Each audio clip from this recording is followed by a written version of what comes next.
Welcome, one and all, to this show, where we will go head deep into not only the lore of the man behind the multi-platform, multi-game guild known as Xeno Corp Inc., but also into the inner workings of the mind of the one and only Frey Man, in what is simply known as the Frey Files. Please enjoy.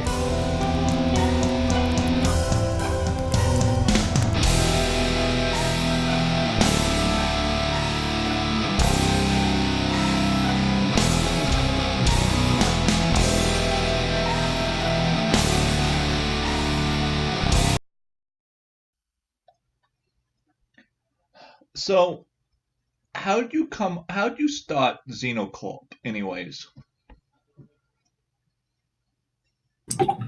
Well, so originally, we used to play IR games back in the day. We created our own IR guns, and we had a old apartment complex in the middle of downtown, well, North Dallas, kind of North Dallas, Richardson area in the U.S. that was completely dilapidated. They had pulled the front walls out of all the apartments, and so we would go in there and we would play little games and stuff, and we had to come up with a name. And so originally, I kind of came up with me and a friend of mine were talking. I was like, well, Xeno stands for like, outsider or something like that, and Corp would be, and that's, so we kind of came up with that. And then when I got older and I got back into technology and started to do that kind of stuff, it was just a natural progression. So we had an online guild that I started. That was called Xeno Corp. Originally, we played in Half-Life and Star Command, Starfleet Command. I mean, that was some of the primary stuff that we got into. But is Xeno Corp a gaming guild as well as the other stuff that you mentioned? Yes, primarily the consultation company is just kind of a natural extension of but it was the gaming guild far before anything else. And then in real life, obviously, it was more of kind of a gaming group, and that's what we called ourselves, because we're a bunch of geeks and we love creating our own lore and that kind of stuff. So we had to come up with something. But yeah, it's definitely, it's been an online gaming guild since the Half-Life StarCraft era. We played a lot of StarCraft. Yeah. So what games do the members of Xeno Corp play these days? Right now we're playing online Conan Exiles, Star Trek Online, Neverwinter Online. There are some that are still playing Elder Scrolls Online. There's a couple that are playing Fallout 76. You know that everybody's probably going to be like, oh my God, how can you play that game? But we've had a really good time with it. I mean, we've enjoyed ourselves a lot. We didn't get hit with any of the, guys getting their stuff robbed from the exploit that went around about 3 weeks ago. Communities are really good. I'm glad to be a part of a couple good Facebook and other communities, other social media communities, and so there's a lot of good stuff that's going on, and we're looking forward to the Wastelanders stuff that's coming out. Bethesda just announced that they're going to have some people that you can opt in to test, get early access to the Wastelanders to help beta test it, and that's a good sign. That's always good when they're going to start getting people from the population to start better to help testing out the new stuff before releasing it. There's a big point of criticism. So now the community can only blame themselves if they miss shit, and I'm happy with that. But then I think, let's see if there's anything else.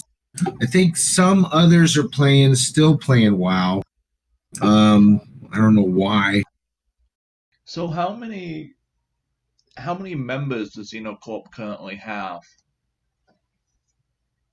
So are you talking about nationally in the US or international? I'll just give you both. So in total, we have about 125 members, roughly 125. It depends. Sometimes, and if we say active members, if you were to say just actual people that have joined and been active and then kind of gone inactive, we still hear from them, but they're not actively playing games. Probably around 270 ish. Um, in the United States, it's about 77, I think, at last count. Different games, running different stuff, and then, like I said, all in total. So we have some mostly in the UK and Australia. So are our international members. Seems like most of your members are from the USA. Yep. Is that because you guys enjoy playing with each other and being in a similar time zone is helpful? I don't know if that's the case necessarily, or more it was just originally started out as a US. You know what I mean? I mean, we started playing games here physically, as I explained. It started out just as a physical thing. We would go out and play the IR games, infrared games. So it would naturally have to evolve generically or from grassroots from the U.S. So obviously it kind of makes sense if you think about it from that perspective, that we would have a majority of our members in the United States. But curious side note that we did when we played Age of Conan, which there's some I want to bring up. That's another game that we still do play. We have a very still not, I wouldn't say very, I don't want to make misrepresent it. We have a pretty decent active group of guys that still raid on Age of Conan. But when we started playing there, we started playing in the EU shard. They had a United States and a EU shard, and we had more members that were playing Age of Conan in the international realm. So in the UK and in Ireland and in Germany and in Europe, than there were in the US at the time. So we of course went with the European zone. So we always will go with what's best for the majority of our members. That's always the point. Is if the majority of our Xeno Corp guys are in Europe or in that surrounding area, then we're going to go with that shard if one's there, because we want to work together as a team.